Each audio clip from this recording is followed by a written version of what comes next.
추석날 아침이었다. 새벽 공기가 차가웠다. 나는 평소보다 조금 더 일찍 눈을 떴다.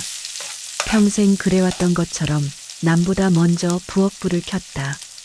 기름 냄새가 천천히 퍼졌다. 반죽을 치대며 생각했다. 올해는 며느리가 전을 도와달라고 했지. 그 말이 어쩐지 고마웠다. 아직은 내가 가족에게 필요한 사람 같아서 후라이팬 위에서 전이 지글거렸다.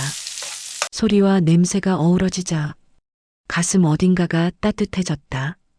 이런 순간이 내게는 명절의 전부였다. 가끔 남편이 살아있을 때가 떠올랐다. 아이들이 쪼르르 달려와 전 냄새 맡으며 웃던 얼굴들. 그 웃음이 세상에서 제일 고마웠다. 그때는 몰랐다. 그 기억 하나가 평생을 버티게 해줄 줄은. 시간이 흘러 저녁이 되었다. 식탁 위엔 음식이 가득했다. 그런데 이상하게 오늘의 웃음소리는 조금 낯설었다. 아들은 회사 이야기를 했고 며느리는 아이들 숙제를 챙겼다. 손주는 휴대폰만 보고 있었다. 나는 말없이 귤을 깠다. 작은 손에 건네며 웃었지만 그 웃음이 어디에도 닿지 않았다. 식탁의 공기가 묘하게 달라졌다. 그때 아들이 입을 열었다. 엄마, 드릴 말씀이 있어요. 순간 가슴이 쿵 내려앉았다. 요즘 방이 너무 좁아요. 아이들도 크고 엄마도 편하게 지내셔야죠. 요양원 같은데 알아보면. 그 말이 끝나기도 전에 손에 들고 있던 젓가락이 떨어졌다. 요양원. 그 단어가 내 귀를 천천히 때렸다. 잠시 아무 말도 할 수 없었다. 내가 방금 뭘 들은 걸까? 이제 내가 이 집에 있을 자리가 없다는 뜻인가? 그들은 아기가 없었다. 그저 현실을 이야기했을 뿐이었다. 하지만 그 말들이 내 가슴 속에 차가운 바람처럼 스며들었다. 나는 조용히 일어나 부엌으로 갔다. 아무도 나를 따라오지 않았다. 식탁에서 여전히 숟가락 부딪히는 소리가 들렸다. 싱크대에 남은 그릇을 닦으며 나는 혼잣말처럼 중얼거렸다. 그래, 나도 불편했겠지. 이제 나도 늙었으니까. 하지만 그 말끝이 떨렸다. 눈물이 나올 것 같았다. 그래서 고개를 숙였다. 밤이 깊었다. 손주들이 잠이 들고 집안은 고요했다. 나는 방으로 들어가 낡은 가방을 꺼냈다. 남편 사진 한 장, 지갑, 손수건 하나, 그리고 오래된 서류 봉투. 그걸 가만히 쥐었다. 그때 들려왔다. 문 밖에서 들린 한마디. 당장 나가세요. 누구의 목소리였는지 정확히 기억나지 않는다. 아마 며느리였을지도. 아니면 그 말은 이미 내 마음속에서 오래전부터 준비되어 있던 건지도 모른다. 나는 신발을 신었다. 손에는 작은 비닐봉지 하나. 비가 오고 있었다. 문이 닫히는 소리가 들렸다. 쾅! 그 소리로 내 인생의 한 장이 끝났다. 나는 걸었다. 비는 차가웠고 발밑의 물은 점점 깊어졌다. 누구도 나를 부르지 않았다. 그런데 이상했다. 눈물은 나지 않았다. 그저 멍하게 하늘을 봤다. 그리고 생각했다. 내가 이렇게까지 살아온 이유가 뭐였을까? 비냄새 속에서 나는 처음으로 내 이름을 떠올렸다. 누구의 엄마도 누구의 아내도 아닌 그저 나 순자. 그날 밤 나는 세상에서 가장 조용한 자유를 느꼈다. 두려움보다 텅 빈 마음 속에 묘한 평온함이 더 오래 남았다. 밤이 지나고 새벽이 되었다. 나는 고시원 창문을 열었다. 찬 공기가 얼굴을 스쳤다. 작은 창문 틈으로 들어오는 빛이 이상하게 낯설지 않았다. 마치 오래전 내가 살던 허름한 방의 아침 공기 같았다. 가방을 열었다. 남편의 사진이 구겨진 종이 틈에 있었다. 젊었을 때의 얼굴, 검은 작업복, 손에 묻은 기름, 그리고 그 특유의 미소. 괜찮아. 내가 있을 때까진. 그 말이 귓가를 스쳤다. 남편이 세상을 떠난 건 내 나이 26이던 해였다. 세상은 잔인했고 나는 그 잔인함을 외면할 틈도 없었다. 새 아이를 데리고 나는 시장으로 나갔다. 아침엔 떡을 팔았고 점심엔 청소 일을 했다. 밤엔 식당 설거지를 했다. 손끝이 갈라지고 허리가 휘어도 하루라도 쉬면 빚이 늘어났다. 아이들이 잠들면 나는 낡은 수첩을 꺼내 들었다. 오늘 3,000원 남음. 내일은 도시락 2개 더. 글씨는 삐뚤빼뚤했지만 그 속엔 살아야 한다는 의지가 있었다. 남의 집 창문을 닦으며 저 집은 따뜻하겠다 생각했다. 하지만 부러워하지 않았다. 언젠가는 내 아이들이 저 창문 안에 있을 거라고 믿었다. 명절이 다가올 때마다 나는 조금 더 열심히 일했다. 아이들에게는 새 신발, 남편의 제사상에는 더 좋은 나물 하나라도 올리고 싶었다. 그게 내가 할 수 있는 최선의 사랑이었다. 첫째가 대학에 합격했을 때 나는 울지 않으려 애썼다. 하지만 교문 앞에서 결국 눈물이 흘렀다. 이제 살만하구나. 그때의 나는 그렇게 믿었다. 하지만 인생은 늘 그렇다. 한 고개를 넘으면 또 다른 언덕이 있다. 둘째의 등록금, 셋째의 병원비, 그리고 언제나 모자란 집세. 나는 매일 조금만 더 버티자. 그 한마디로 하루를 버텼다. 세월이 흘러 아이들은 하나둘 결혼을 했다. 사진 속의 나는 늘 똑같았다. 검은 앞치마, 묶은 머리, 언제나 웃는 얼굴. 그 웃음이 나를 지켜준 줄 알았다. 아이들이 독립하자 나는 처음으로 쉰다는 말을 입에 올렸다. 하지만 그 쉼은 오지 않았다. 대신 손주들의 학원비, 새집 전세 보증금, 그리고 결혼식 축의금 봉투가 찾아왔다. 엄마, 이번에 조금만 도와주세요. 그 말은 부탁이 아니라 늘어놓는 일상이 되었다. 나는 그때마다 웃으며 말했다. 그래, 그럼 그동안 모은 돈에서 조금 쓰자. 나는 주는 걸 사랑이라고 믿었다. 사랑은 늘 그렇게 배웠으니까. 받는 법은 배우지 못했다. 하지만 어느 날 문득 내 손에 아무것도 남지 않았다는 걸 알았다. 통장 잔고도 전화벨도 찾아오는 발자국 소리도 모두 사라져 있었다.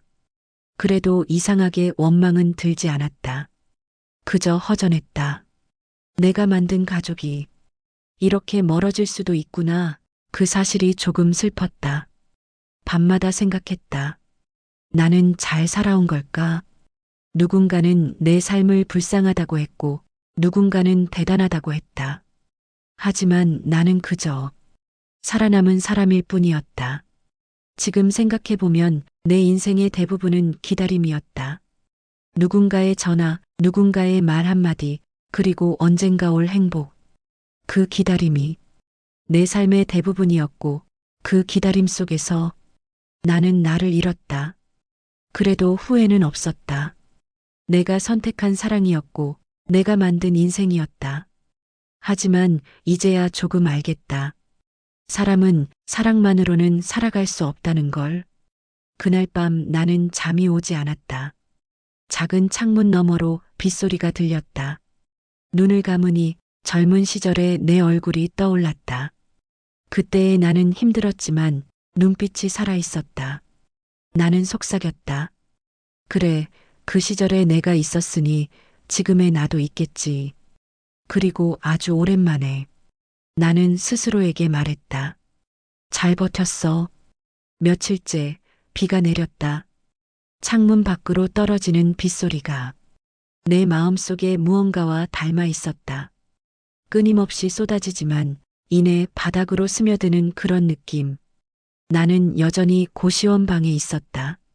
낡은 커튼 사이로 비가 흘러내리고 벽에는 눅눅한 얼룩이 번져 있었다. 하지만 그 방 안에서 나는 처음으로 멈춤을 배웠다. 아무도 나를 찾지 않았다. 전화벨은 울리지 않았고 문 앞에도 발자국이 남지 않았다. 세상은 여전히 잘 돌아가고 있었다. 다만 나만 그 바깥에 서 있었다. 어쩌면 이게 진짜 노년의 시작일지도 모른다. 누군가의 엄마였고, 누군가의 아내였고, 누군가의 손을 잡아주던 사람이었는데, 이제는 아무의 이름에도 속하지 않는 존재. 나는 하루를 견디기 위해 복지관을 찾았다. 점심을 주는 날이었다. 된장찌개 냄새가 코끝에 스며들었다. 누군가가 말했다. 오늘은 소고기 조금 들어갔대요. 그 말에 나도 모르게 웃음이 나왔다. 이상하게 따뜻했다. 같은 식탁에 앉은 할머니가 물었다. 어르신은 혼자 사세요? 나는 고개를 끄덕였다. 그래도 혼자가 편할 때도 있죠. 그 말에 그분이 천천히 미소 지었다. 그 미소가 나를 울렸다. 사람은 참 이상하다. 낯선 사람의 미소 하나에도 이렇게 가슴이 따뜻해질 수 있는데 가족의 말 한마디에는 왜 이렇게 깊게 상처받는 걸까? 그날 밤 나는 다시 휴대폰을 들었다. 아들에게 전화를 걸었다. 잘 지내니? 짧은 대화 끝에 그는 말했다. 엄마 다행히 잘 계시네요. 근데 이번에 진명에 좀 정리하려고요. 순간 귀를 의심했다. 무슨 말이니? 엄마 이름으로 돼 있잖아요. 나중에 복잡해지기 전에 우리 쪽으로 돌려놓는 게 낫죠. 그 말은 너무도 부드럽게 아무렇지 않게 흘러나왔다. 나는 잠시 말을 잃었다. 그래 알았다. 그 한마디가 내 입에서 나올 때 가슴속 어딘가가 무너져 내렸다. 그가 전화를 끊은 뒤 나는 오래도록 휴대폰을 바라봤다. 화면이 꺼지고 나서야 내 얼굴이 비쳤다. 피곤하고 낯선 얼굴. 오랜 세월 동안 누군가를 위해 살던 얼굴이었다. 그날 밤 나는 통장을 꺼냈다. 평생 모은 돈 이미 거의 다 사라져 있었다. 이름만 남은 숫자들이 허무하게 빛났다. 나는 그 숫자들을 바라보며 중얼거렸다. 그래도 후회는 안 해. 정말 그랬다. 사랑한다고 믿었으니까. 주는 게 기쁨이라 믿었으니까. 하지만 마음 한구석이 허전했다. 사랑은 분명 나누는 건데 왜 나는 늘 잃기만 했을까? 그날 이후 며칠 동안 나는 아무 말도 하지 않았다. 복지관에서 누가 말을 걸어도 그저 웃기만 했다. 웃는 게 버릇처럼 몸에 배어 있었으니까. 그리고 어느 날 나는 용기를 내서 그 집 근처로 가봤다. 내가 평생 살았던 내 손으로 청소하고 닦던 집. 멀리서 불빛이 새어나왔다. 손주들의 웃음소리가 들렸다. 그 소리에 발걸음이 멈췄다. 그 문을 열면 예전에 내가 있을 것 같았다. 하지만 나는 문을 두드리지 않았다. 창문 너머로만 바라봤다. 그 안에는 내가 만들고 싶었던 가족이 있었다. 그리고 그 안에 이제는 내가 없었다. 잠시 동안 가만히 서 있었다. 문턱 하나를 사이에 두고 두 개의 세상이 나뉘어 있었다. 하나는 내가 지켜온 세상, 하나는 나를 지우고도 잘 돌아가는 세상. 나는 천천히 돌아섰다. 그 순간 마음속 어딘가가 이상하게 가벼워졌다. 이제는 미련도 없었다. 나는 이미 충분히 노력했고 충분히 사랑했다. 그날 밤 가방을 정리하다가 낡은 봉투 하나를 발견했다. 남편이 세상을 떠나기 전 내게 줬던 그것. 혹시 모르니 잘 보관해. 그때는 대수롭지 않게 여겼던 그 말. 나는 봉투를 꺼내들었다. 손끝이 떨렸다. 아직도 남편의 냄새가 나는 것 같았다. 여보, 당신은 나를 떠났지만 이 세상 어디엔가 나를 남겨뒀던 거군요. 눈물이 흘렀다. 하지만 이번에는 슬퍼서가 아니었다. 오랜 세월 끝에 처음으로 무언가를 되찾은 눈물이었다. 나는 낡은 봉투를 손에 쥐고 오랫동안 가만히 있었다. 종이의 감촉이 거칠었다. 시간의 냄새가 배어 있었다. 손끝으로 문양을 더듬자 기억이 되살아났다. 남편이 세상을 떠나기 전날 밤이었다. 그는 내 손을 꼭 잡고 말했다. 이건 그냥 혹시 몰라서 남겨두는 거야. 나는 고개를 끄덕였다. 하지만 그날 이후 그 봉투는 내 기억 속에서 사라졌다. 그 안에는 오래된 서류가 있었다. 토지 등기, 인감증명서, 그리고 남편의 서명이 선명하게 남은 문서 한 장. 내용을 읽는 순간 숨이 멎는 듯했다. 그건 남편이 내 이름으로 남겨둔 땅이었다. 어느 시골 마을의 작은 밭. 그때는 하찮은 크기로 보였던 땅. 하지만 지금은 세월이 달라져 있었다. 나는 봉투를 꼭 쥐었다. 이게 다 뭐라고. 목이 메었다. 평생 남에게 주기만 했던 인생. 마지막에 남편이 내게 남겨준 받는 선물이었다. 그날 밤 나는 잠을 이루지 못했다. 눈을 감으면 남편의 목소리가 들렸다. 이제 그만 고생해. 이건 내 거야. 누구에게도 빼앗기지 마. 새벽이 오기 전에 나는 결심했다. 이제 내 인생을 되찾겠다고. 다음 날 아침 나는 버스를 탔다. 창밖으로 스치는 풍경들이 마치 지나온 세월 같았다. 철길, 낡은 창고, 비닐하우스, 그리고 이름 모를 들판. 3시간쯤 달려 도착한 곳은 남편이 젊은 시절 일을 했던 마을이었다. 농협 간판이 낡아 있었고 마을버스 시간표엔 먼지층이 내려앉아 있었다. 나는 주민센터를 찾았다. 직원은 서류를 보고 놀란 표정을 지었다. 이 토지 지금 꽤 가치가 있습니다. 그 한마디에 머리가 멍해졌다. 가치요? 예, 근처 산업단지 들어서면서 지금은 평당 몇백은 합니다. 나는 숨을 삼켰다. 그 순간 머릿속에서 무언가 터져나갔다. 남편의 웃음, 내가 흘린 눈물, 그리고 지금까지의 세월. 모두 그 한 문장에 녹아 사라지는 듯했다. 그날 오후 나는 시청으로 향했다. 서류를 새로 정리하고 법무사 사무실을 찾았다. 작은 사무실 안에서 젊은 변호사가 말했다. 어머니, 이건 명백히 어머니 소유입니다. 누구도 손댈 수 없습니다. 그 말을 듣는 순간 가슴 속에서 뜨거운 무언가가 솟구쳤다. 그건 분노도 아니고 복수심도 아니었다. 그저 너무 오랫동안 잊고 있었던 존재감이었다. 내 것도 있었구나. 나는 그렇게 중얼거렸다.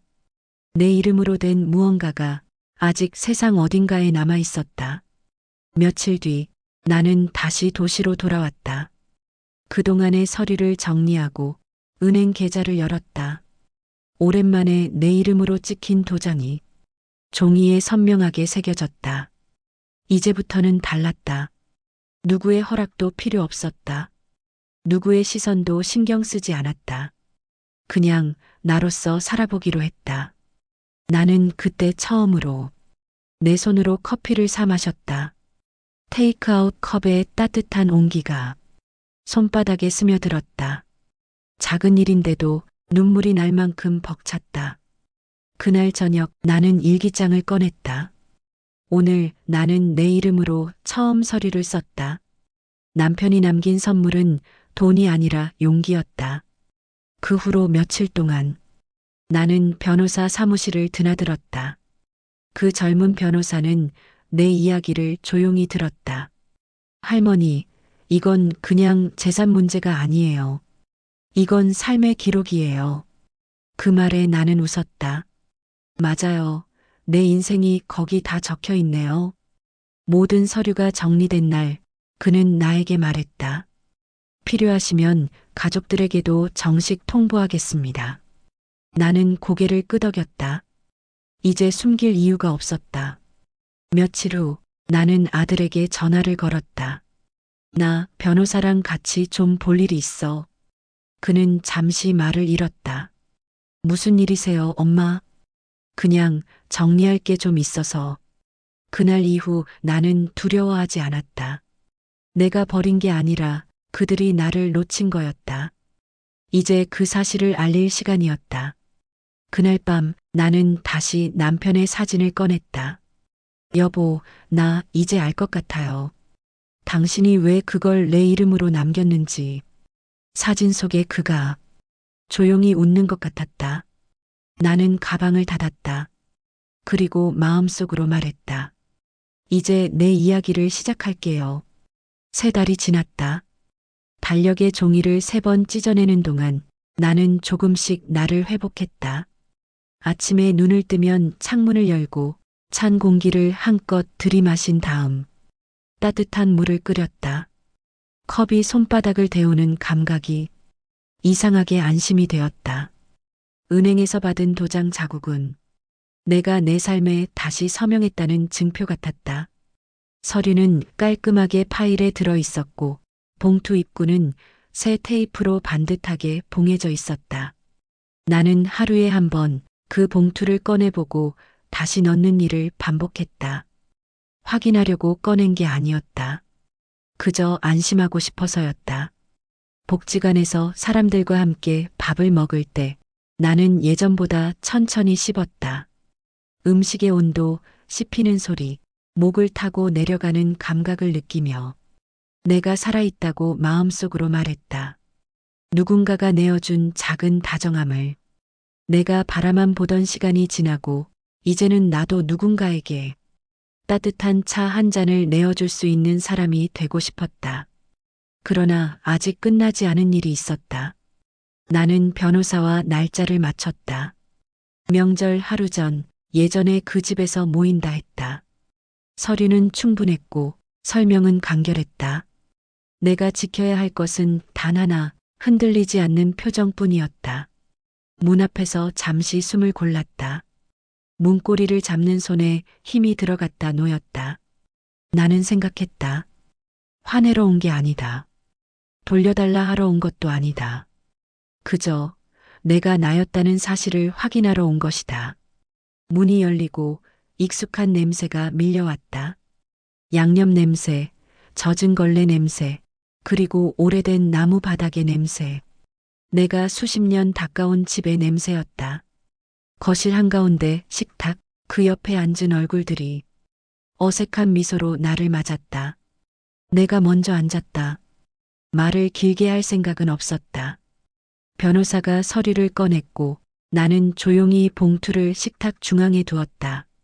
종이가 나무에 닿는 미세한 마찰음이 방 안의 공기를 바꾸는 듯했다. 나는 내게 필요한 말만 골라 천천히 말했다. 오해가 없도록, 상처가 더 깊어지지 않도록, 그러나 물러서지 않도록. 이건 나의 소유에 관한 문제였고 동시에 나의 생에 관한 문제였다. 그 사실을 나는 알았다. 이제는 누구보다 정확하게 그들의 표정이 변화하는 것을 보았다. 처음엔 놀람, 곧 불신, 그리고 천천히 고개를 떨구는 기색. 나는 그 표정들 위로 지난 세월을 한 장 한 장 포개어 보았다. 내가 가만히 견디며 넘어왔던 언덕들, 웃으며 감추었던 상처들, 괜찮다는 말로 봉합했지만 사실은 괜찮지 않았던 밤들. 나는 더 설명하지 않았다. 설명해도 이해되지 않는 것들이 있다. 그건 숫자의 문제가 아니고 이유의 문제가 아니고 시간이 남긴 무게의 문제이기 때문이다. 변호사가 필요한 문장을 덧붙였다. 조용하고 분명한 목소리였다. 내가 해야 할 일은 거의 없었다. 나는 다만 끝까지 앉아있는 일이 필요했다. 도망치지 않고 서두르지 않고 분노에 휘둘리지 않는 일. 손주가 나를 올려다보는 눈길이 느껴졌다. 나는 고개를 조금 숙여 천천히 웃었다. 그 웃음은 용서의 말은 아니었고 또 그렇다고 꾸짖음도 아니었다. 그저 괜찮다는, 정말로 괜찮아지고 싶다는 나 자신을 향한 신호였다. 식탁 위의 공기가 가라앉았다. 누군가의 한숨, 누군가의 젖은 눈, 그리고 아무 말도 하지 못한 침묵. 나는 그 침묵 안에서 비로소 나를 만났다. 세상은 종종 이기기를 이야기한다. 누가 옳았는지, 누가 더 가졌는지, 누가 이겼는지. 하지만 그날 내가 얻은 건 누구를 이긴 승리가 아니었다. 그건 내 안으로 돌아오는 길이었고 아주 오래전 잃어버린 나의 중심으로 복귀하는 일이었다. 나는 자리에서 천천히 일어섰다. 이제 됐다는 마음이 들었다. 식탁 모서리를 지나 현관으로 걸어갈 때 내 발걸음은 가벼웠다. 문 앞에서 잠시 뒤를 돌아보았다. 내가 사랑했고, 내가 지키려 했고, 결국 내가 떠나야 했던 풍경. 그곳은 여전히 따뜻했고, 여전히 나를 필요로 하지 않았다.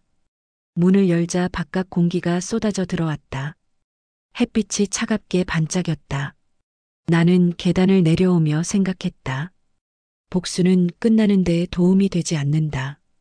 끝을 만드는 건 떠나는 용기다. 거리로 나와 한참을 걸었다. 발밑에 그림자가 길게 늘어졌다 짧아졌다. 나는 주머니에서 작은 수첩을 꺼냈다. 오래전 밤마다 계산하던 그 수첩처럼 새로운 페이지를 펼쳤다. 그리고 한 줄을 적었다. 오늘 나는 내 인생의 중심으로 돌아왔다. 버스 정류장에 앉아 숨을 고르며 나는 손바닥을 바라보았다. 주름 사이에 남은 기름때, 세제를 오래 만진 탓에 거칠어진 피부, 그리고 그 손에 새겨진 도장 자국. 그 모든 것이 나였다. 부끄럽지 않은 나의 역사였다. 버스가 왔다. 나는 서류 봉투를 품에 안고 조용히 탔다. 창밖의 풍경이 느리게 흘렀다. 나는 뒤돌아보지 않았다. 되돌아가려고 하지도 않았다. 앞만 보았다. 앞으로 가야 했기 때문이다. 그날 밤 작은 방으로 돌아와 불을 껐다. 어둠이 차분하게 방 안을 채웠다. 나는 침대 가장자리에 앉아 오래된 사진을 꺼내지 않았다. 그 대신 눈을 감고 그의 목소리를 떠올렸다. 이건 내 거야. 누구에게도 빼앗기지 마. 나는 속으로 대답했다. 응, 이제야 알았어. 창문 밖에 달이 떠 있었다. 희미한 빛이 커튼 가장자리를 적셨다. 나는 그 빛을 바라보며 천천히 숨을 골랐다. 그리고 아주 오랜만에 깊고 편안한 잠에 들었다. 내일은 조금 더 멀리 걸어가 볼 생각이었다. 조금 더 밝은 곳으로, 조금 더 조용한 마음으로. 그리고 알고 있었다. 아직 남은 이야기가 있다는 것을. 내가 끝내야 하는 이야기가 이제 진짜 마지막 장을 향해 가고 있다는 것을. 봄이 왔다. 창문을 열자 바람이 들어왔다. 바람 속엔 먼지 냄새도 햇살 냄새도 섞여 있었다. 어쩐지 그 모든 냄새가 좋았다. 살아있다는 냄새였으니까. 나는 작은 화분에 물을 주었다. 처음으로 내 손으로 키우는 꽃이었다. 오랫동안 남을 위해 밥을 하고 남의 옷을 개고 남의 집을 닦았던 손이 이제는 나를 위해 움직이고 있었다. 꽃잎에 맺힌 물방울이 반짝였다. 나는 그걸 바라보며 생각했다. 세상에 쉬운 사랑도 헛된 희생도 없다고. 다만 때로는 사랑이 사람을 너무 아프게 만들 뿐이라고. 매일 아침 나는 동네 공원을 걸었다. 노란 개나리가 피어 있었고 아이들이 웃으며 자전거를 탔다. 그 웃음소리가 내 마음속으로 들어왔다. 나는 그 소리에 귀를 기울였다. 그 안에서 오래된 기억이 스며 나왔다. 손주가 처음 내 손을 잡았던 날, 그 작고 따뜻한 손의 감촉. 이제는 그 손이 나를 밀어냈지만 나는 그 손을 여전히 사랑했다. 사랑은 기억으로 남는 법이니까. 누가 나를 기억하지 않아도 내 안에는 여전히 사랑이 남아 있었다. 어느 날 복지관에서 손편지를 받았다. 글씨는 서툴렀지만 한 줄 한 줄이 진심이었다. 할머니, 지난번에 이야기해 주신 말, 사는 게 다 그런 거야. 그게 자꾸 생각나요. 짧은 문장에 나는 눈시울이 뜨거워졌다. 세상은 여전히 나를 기억하지 못하지만 누군가의 하루 속에는 내 목소리 한 줄이 남았을지도 모른다. 그걸로 충분했다. 나는 더 이상 과거를 원망하지 않았다. 나를 쫓아냈던 며느리도, 나를 잊은 아들도 이제는 그저 한때의 내 가족이었다. 사람은 누구나 자기 속도로 깨닫는다. 그들도 언젠가 알게 되겠지. 내가 얼마나 조용히, 얼마나 깊이 사랑했는지를.